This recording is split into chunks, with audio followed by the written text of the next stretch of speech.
تمام تعریفیں حمد اور ثنا اللہ تبارک و تعالی کے لیے۔ درود و سلام نبی اکرم نور مجسم شفیع معظم احمد مجتبیٰ جناب حضرت محمد مصطفیٰ صلی اللہ تعالی علیہ وسلم کی ذات والا صفات کے لیے حمد و صلات کے بعد مسلمان کا یہ عقیدہ ہے کہ ہمارا خالق اللہ ہے، ہمارا مالک اللہ، ہمارا رازق اللہ۔ جب یہ ساری چیزیں، ساری عطائیں، ساری نعمتیں اللہ کی ہیں تو پھر مسلمان کی ساری توجہ بھی اللہ ہی کی جانب ہونی چاہیے۔ اسے کوشش کرنی چاہیے کہ وہ ہر معاملے میں، ہر مسئلے میں، ہر پریشانی میں اپنی توجہ اپنے رب کریم کی جانب مبذول رکھے۔ انسان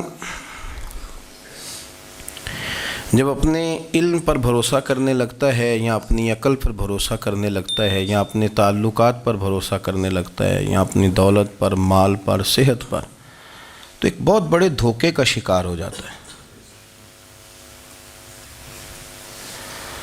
اور انسان جب انسانوں پر بھروسہ کرنے لگتا ہے تو پھر اللہ تعالیٰ اسے بعض اوقات انسانوں کے سپرد کر دیتا ہے، انسانوں کے سپرد۔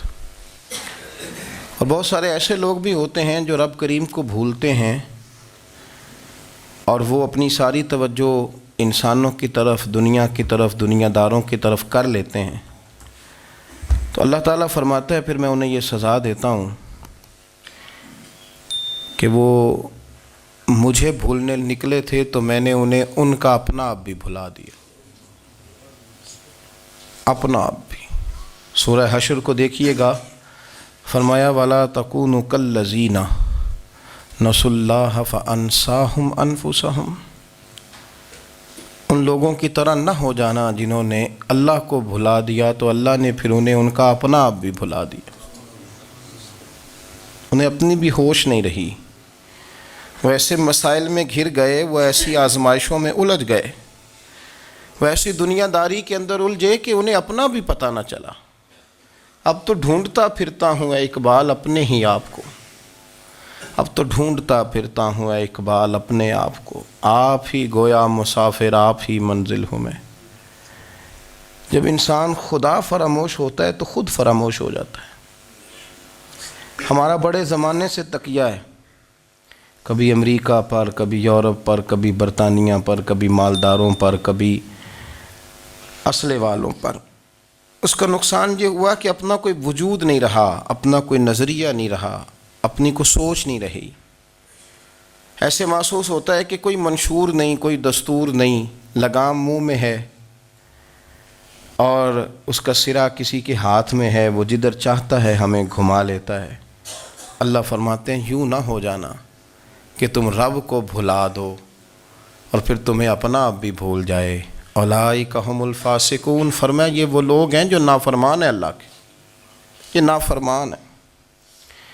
جب یہ نظریہ بن گیا، جب یہ ذہن بن گیا کہ پیدا اللہ نے کیا ہے، دینا اللہ نے ہے، عطا کرنے والا اللہ ہے، نوازنے والا اللہ ہے، تو پھر ساری توجہ دنیا داروں کی طرف رکھنا، میں اللہ والوں کی طرف توجہ رکھنے کا قائل ہوں، میں وہ سمجھتا ہوں، ہم اس چیز کے قائل ہیں، لیکن وہ بھی کوئی آستانہ ہے کہ جہاں حق مرشد کا نعرہ تو بڑا لگے پر رب کا نام ہی نہ سننے کو ملے۔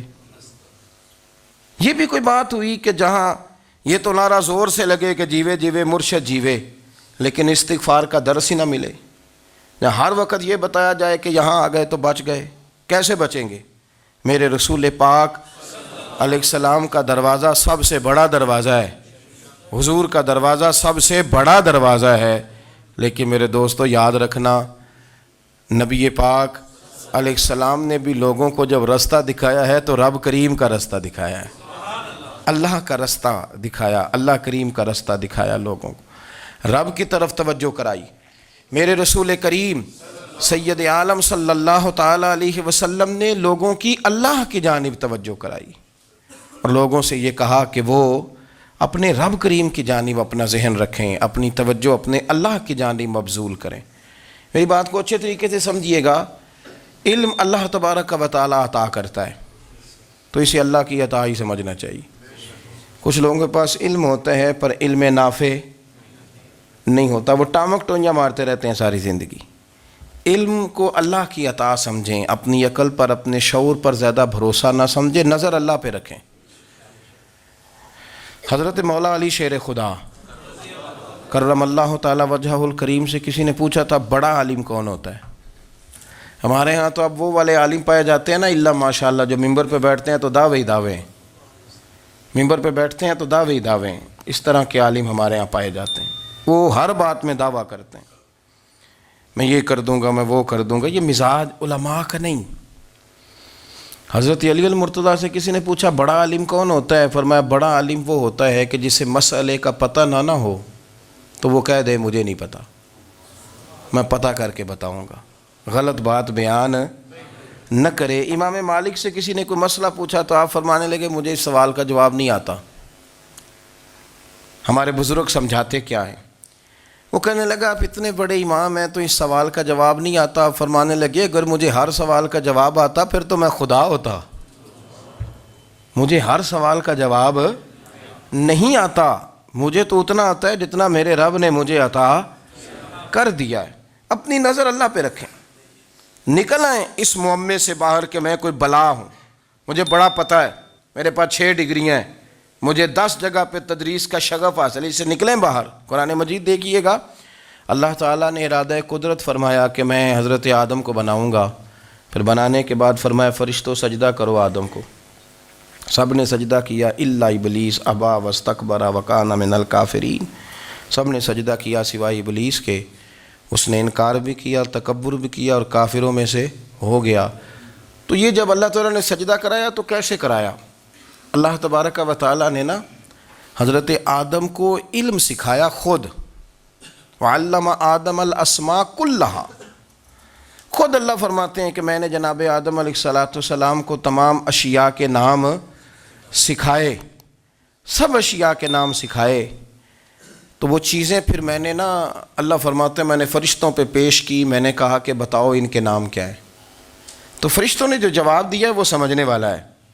اللہ نے چونکہ خود علم سکھایا تھا حضرت آدم کو، جناب آدم سکھایا تھا لیکن فرشتوں کو نہیں سکھایا تھا، تو اللہ کریم نے فرمایا فرشتوں اب یہ بتاؤ ان چیزوں کے نام کیا ہیں؟ تو فرشتے کیا کہتے ہیں؟ فرشتے عرض کرتے ہیں قالوا سبحانک لا علم لنا۔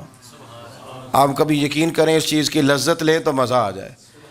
کہا قالوا سبحانک، کہنے لگے تو پاک ہے، قالوا سبحانک، کہنے لگے تو بھئی آدم علیہ السلام کو نام سکھا لیے، پھر فرشتوں کے سامنے وہ چیزیں پیش کر کے کہا ان چیزوں کے نام بتاؤ، تو فرشتے کیا کہتے ہیں؟ کہتے ہیں قالوا سبحانک، تو پاک ہے، لا علم لنا، ہمارے پاس کوئی علم نہیں، الا ما علمتنا، ہمیں تو اتنا پتہ ہے جتنا تو نے ہمیں سکھا دیا ہے، ہمیں تو اتنا پتہ ہے جتنا تو نے ہمیں، لا علم لنا، ہمارے پاس کوئی علم نہیں ہے، اتنا ہی پتہ ہے جتنا تو نے ہمیں سکھا دیا ہے، اس سے زیادہ ہمارے پاس علم۔ اور یہ کیوں تو نے ہمیں جتنا سکھایا اتنا پتہ ہے؟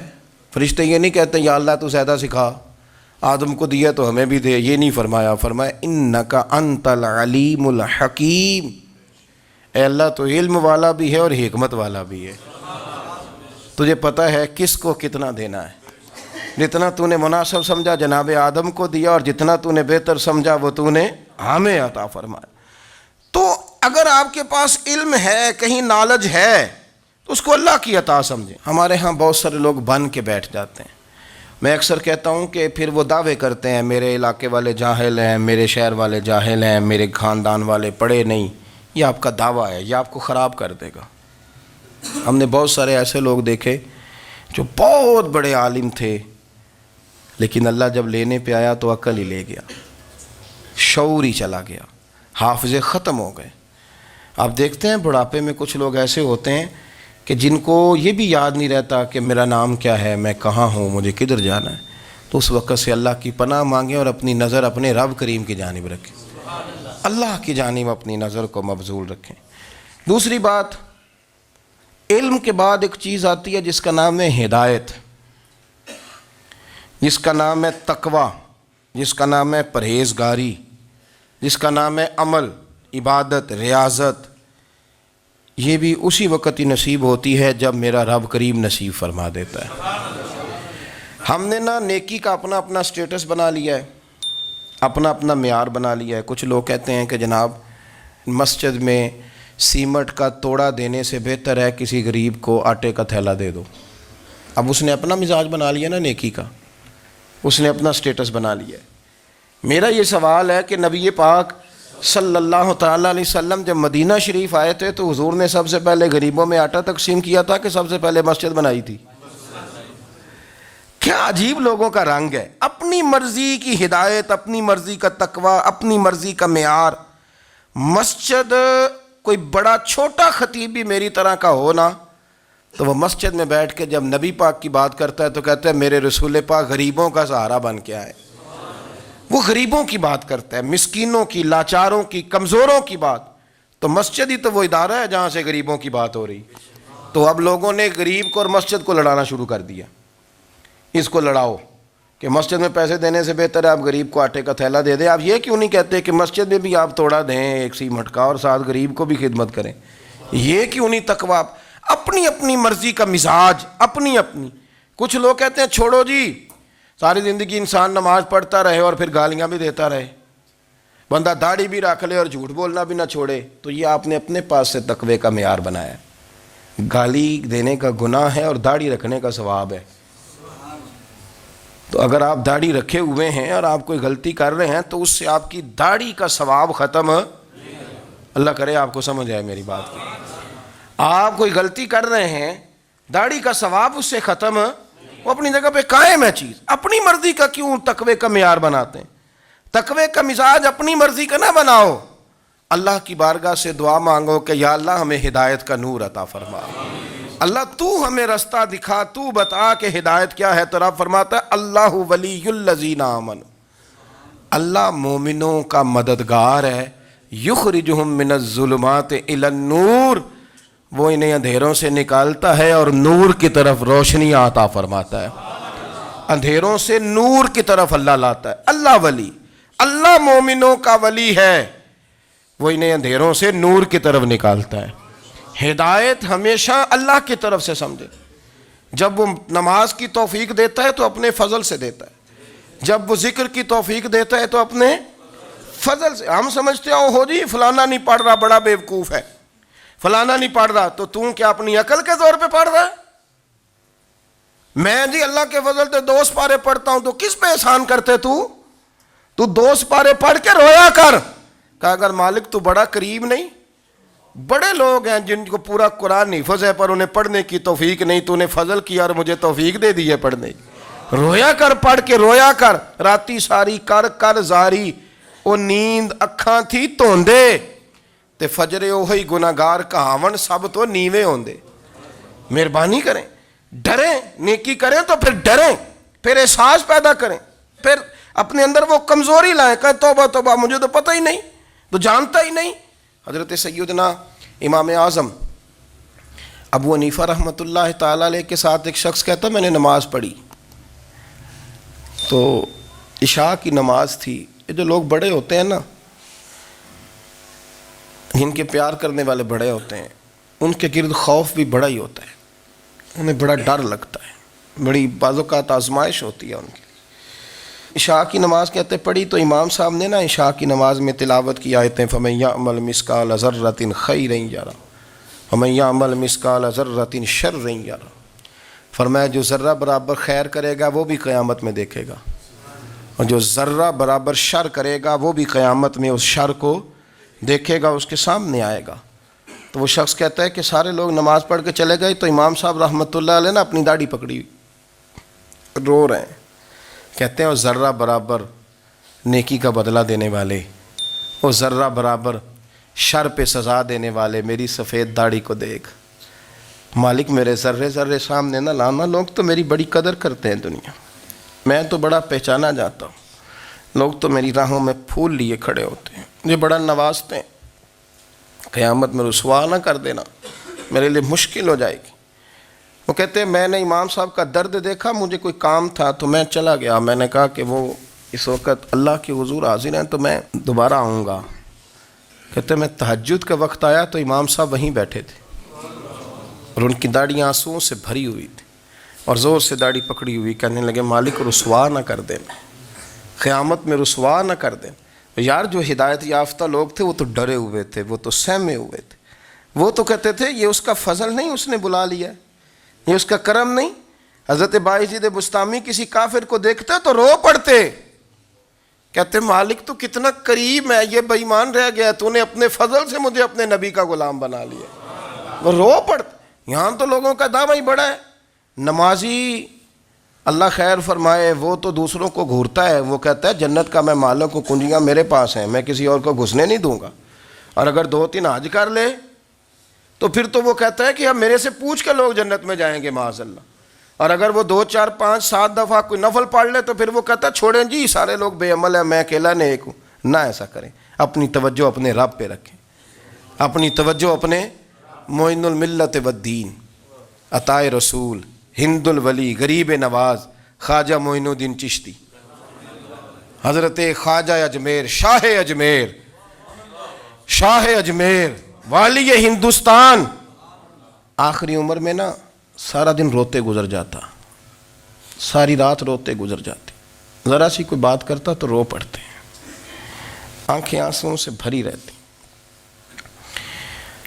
کئی دفعہ آپ نے بھی پریشان ہو جاتے ہیں نا کہ یار تو ایک بات کی جان ہی نہیں چھوڑ رہا، تو خواجہ قطب الدین صاحب بختیار کاکی سے لوگوں نے کہا کہ آپ مرشد سے بات کریں، اتنا بھی تو نہیں نہ رونا چاہیے، ہر وقت اس کے آنسو کی کریے، عاشق دا کام ہی رونا تونا، تے بھی نہ رویو نہیں منظوری، یہ عاشق سدا ہی روندا رہندا ہے، پاویں وصل ہوئے تے پاویں دوری، ہر وقت رونے کا کیا مطلب ہے؟ تو خواجہ قطب صاحب کہتے ہیں میں قریب گیا تو میں نے پیر دبائے، میں نے کہا سونیا لوگ تو کچھ بھی نہیں کرتے، تو نے تو کمال کر دیا، 90 لاکھ آدمی مسلمان کر دیا، دنیا کچھ نہیں کرتی، تو نے 50 سال ساری رات مصلے پہ بیٹھ کے رب راضی کیا، تو شہزادہ تھا، حضور کی اولاد تھا، لیکن معین الدین تیرا ایک پلاٹ بھی نہیں، تو نے طالب علم پالے، انہیں غریبوں کو دیا، انہیں نوازا، کوئی شے نہیں تیرے پاس، ہر چیز تو نے، ساری رات روتے ہو، سارا دن روتے ہو۔ تو خواجہ قطب الدین صاحب کہتے ہیں میں نے جب عرض کیا تو خواجہ صاحب مجھے گلے لگا لیا، چیخ مار کے روئے، کہنے لگے قطب الدین پتر داڑھی سفید ہو گئی، جانے کا وقت آ گیا، جو تو نے نیکیاں گنوائی ہیں وہ ہیں صحیح میرے پاس، پر یار کی بارگاہ میں پیش کرنے کے قابل ایک بھی نہیں، ایک بھی نہیں، تو بارگاہ تو دیکھ کتنی بڑی ہے، رسول کریم کی بارگاہ میں پیش کرنے کے قابل ان میں سے ایک بھی نہیں، تو آستانہ دیکھ کتنا بڑا ہے، کیا پیش کروں گا، کیا عرض کروں گا حضور کی بارگاہ میں، کس طرح؟ وہ یار جو بڑے تھے وہ تو ڈرے ہوئے تھے، سہمے ہوئے تھے، وہ تو بڑی آزمائش میں تھے، لیکن میرا اور آپ کا رٹا 2 نمازیں پڑھ کے 6 نمازوں کا دعویٰ کرنا اور لمبی چوڑی کہانیاں بنانا اور اپنے منہ سے اپنی تعریفیں کرنا، اس سے تھوڑا باہر آئیں۔ رزق بھی میرا اللہ ہی دیتا ہے، علم بھی اللہ دیتا ہے، رزق بھی۔ بڑے بڑے فقیروں کو مالدار ہوتے دیکھا، بڑے بڑے مالداروں کو فقیر ہوتے دیکھا، بڑے بڑے، میرے ایک بڑا سخی قسم کا سجن ہے، بڑا پیارا ہے، میں اسے سخی مانتا ہوں، میں نے اپنی پریشانیوں کے دنوں میں بھی اس شخص کو سخی دیکھا۔ ایک دن رات کو مجھے ٹیلی فون کر کے کہنے لگا کدھر ہو؟ میں نے کہا میں گھر ہوں۔ نہیں اکثر سفر میں ہوتے ہو نا؟ اور میں نے کہا طبیعت کیسی ہے؟ ٹھیک ہے، بس حال چال پوچھنا تھا۔ میں نے سمجھائی، میں نے کہا یار یہ کوئی مسئلہ ہے، ورنہ رات کے 2 بجے کوئی حال پوچھنے کو فون تو نہیں نہ کرتا، کوئی مطلب ایسا تو مسئلہ نہیں نا؟ تو میں نے بیک کال کی، میں نے کہا یار میری بات سن، مسئلہ کیا؟ کہ نہیں کچھ نہیں دل کر رہا تھا۔ میں نے کہا میری گل سن، رہے ہیں اسی 4-5 سال کٹھے، میں تین جاننا، اصل بات کر۔ کہنے لگا مکان بھی بڑا ہے، سارا کچھ ٹھیک ہے، پر وہ بڑا ہی بے نیاز ہے، کچھ حالات اس قسم کے آ گئے ہیں کہ لوگوں کو بتاؤں بھی تو لوگ ماننے کو تیار نہیں، زیادہ نہیں، مجھے نا تھوڑے سے پیسوں کی ضرورت ہے، کوئی 15-20 ہزار اگر مل جائیں، میری ضرورت۔ آپ یقین کریں میں روتا رہا ساری رات۔ میں نے کہا او مہربانہ تیرا کس طرح کرانگے، اس سے لے کے زمانہ استعمال کرتا تھا، پر بے پرواہی ویخ نہ سجڑ دی، جتھے کسے دی پیش نہ جاوے، انہیں تاجاں والے در در رولے تے منگتے ہیں تخت بٹھاوے۔ سجنا کسے نو کارا مل دئی، کوئی کعبے خالی آوے. واللہ خیر الرازقین. وہ کہتے تو دائیں بائیں نہ جا، رزق تو تجھے میں دوں گا، میں ہوں بہتر رزق دینے والا. بڑے بڑے بادشاہ، بڑے بڑے شہنشاہ، بڑے بڑے لوگ، ہاتھوں میں کاسے، فقیریاں. ام ربیعہ کہا کرتی تھیں، بڑی نیک اور صالح خاتون تھیں. وہ کہتی ہیں کہ میں نا بڑے امیر آدمی کی بیوی تھی، اپنے شوہر کے ساتھ چھت پہ بیٹھی تھی تو نیچے فقیر مانگنے والا آیا. اس نے بڑے درد سے صدا کی تو میں نے اپنے شوہر سے کہا کچھ دے دیں. کہا دفع کر، ان لوگوں نے دھندا بنایا ہوا ہے. کہتی میں میکے سے بھی بڑا مال لے کے آئی تھی، میرے ماں باپ بڑے امیر تھے تو میں نے نا چوری اپنے خامہ سے نظر بچا کے باتھ روم جانے کے بہانے گئی اور نیچے جا کے 5 دینار میں نے اس فقیر کی ہتھیلی پہ رکھے. کہتے اس نے 5 دینار دیکھے، پھر میری طرف دیکھا تو میں نے اس کی آنکھوں میں آنسو چمکتے دیکھے. کہنے لگے بی بی رب تیرا بھلا کرے، میں 3 دنوں کا بھوکا ہوں. کہ وہ چلا گیا. میں گھر آ گئی، جب باہر آئی تو میرا شوہر کہنے لگا تو اتنی اب اتنی تو تیز ہو گئی ہے اور تو اتنی خود مختار ہو گیا، میرے بغیر پوچھے مال خرچ کرے گی، جا تجھے 3 طلاقیں. کہتی میں بالدار اور وزادار باپ کی بیٹی تھی، طلاق لے کے گھر آئی تو میرا باپ ٹوٹ گیا، چارپائی پہ چلا گیا. اوہو یہ کیا بن گیا. کہتی بڑی تکلیف رہی. 1-2 سال کے بعد میرے ابا نے میری شادی کر دی. اب جس شوہر کے پاس گئی وہ بڑا نیک تھا، پرہیزگار تھا، اللہ نے بہترین صلہ دیا. کہتی چھت پہ بیٹھی تھی، دروازے پہ فقیر آیا تو میں نے شوہر سے کہا کچھ دے دوں. کہنے لگا 5 نہ دینا، 15 دینا، 20 دینا، میں فقیر ہوں، میں نے فقر سے دولت دیکھی ہے، اسے خالی نہ لوٹانا.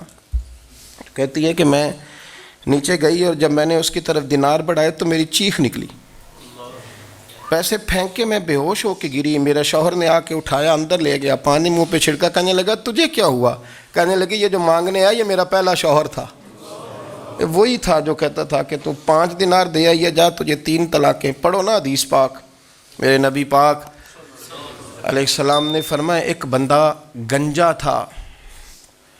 گنجا کوئی ترتیب آگے پیچھے ہو جائے تو مفہوم کے لحاظ سے، لیکن میں مفہوم اس کا واضح کرتا ہوں. ایک گنجا تھا، کوئی شے نہیں تھی، سر پہ بال بھی نہیں تھے، رویا کرتا تھا. اللہ تعالیٰ نے فرشتے کو بھیجا، تجھے کیا چاہیے. تو کہنے لگا بال آ جائیں اور تھوڑا مال آ جائے. فرشتے نے ہاتھ پھیرا تو بال بھی آ گئے تو بکریاں بھی آ گئیں، لائنیں لگ گئیں، مال ہی مال ہو گئے. دوسرے کے پاس گیا، وہ کوڑا تھا. اس کو جا کے کہا کیا چاہیے. کہنے لگا شفا ہو جائے اور کچھ اللہ تعالیٰ آسانی کر دے. شفا بھی ہو گئی، گائیں بھی دے دی، بھینسیں بھی دے دی، مال ہی مال ہو گئے. پھر ایک کے پاس گیا، وہ اندھا تھا. تجھے کیا چاہیے. اس نے کہا آنکھیں مل جائیں اور کچھ ساتھ اللہ مال دے دے. اونٹ ہی اونٹ ہو گئے. جب بڑا نواز دیا تو پھر مالک نے امتحان لینے کا ارادہ کیا. یاری تیری سونا ہے پر آزمائشاں بھی تیریاں اگ. آزمائشاں تیریاں، صحیح کہہ رہا ہوں، آزمائشاں تیریاں. یاری تیری سونا ہے پر آزمائشاں تیریاں. اے سونا پرکھیا جامدائی پہلو نہ لگاں دے لگ. اللہ نے فرمایا آزمائش کرو. سب سے پہلے گنجے کے پاس آئے، اسے کہا اللہ کے رستے میں کچھ دے. کہنے لگا میرے خرچے ہی بڑے ہیں. دیکھو تو صحیح کتنی مشکل میں وقت گزارتا ہوں، حال ہی کوئی نہیں. تو اس نے کہا میں نے تو سنا ہے تو گنجا اور بھوکا ننگا تھا. کہنے لگا میں تو جدی پشتی رئیس اعظم ہوں، تو یہ کس پاگل نے کہا ہے بھاگ جا. اس نے کہا اچھا جیسے تو تھا ویسے ہی ہو جائے. کھیت کھلیان اجڑ گئے، پھر سے گنجا ہو گیا. حضور علیہ السلام فرمانے لگے. پھر وہ اس کے پاس گیا جو کوڑا تھا، اسے کہا کچھ دے. کہنے لگا خرچے ہی بڑے. اب پوچھ لیں کسی امیر آدمی سے، کہے گا چکی کے نیچے ہاتھ ہے میرا، میرے سے زیادہ تو اب پریشان بندہ ہی کوئی نہیں.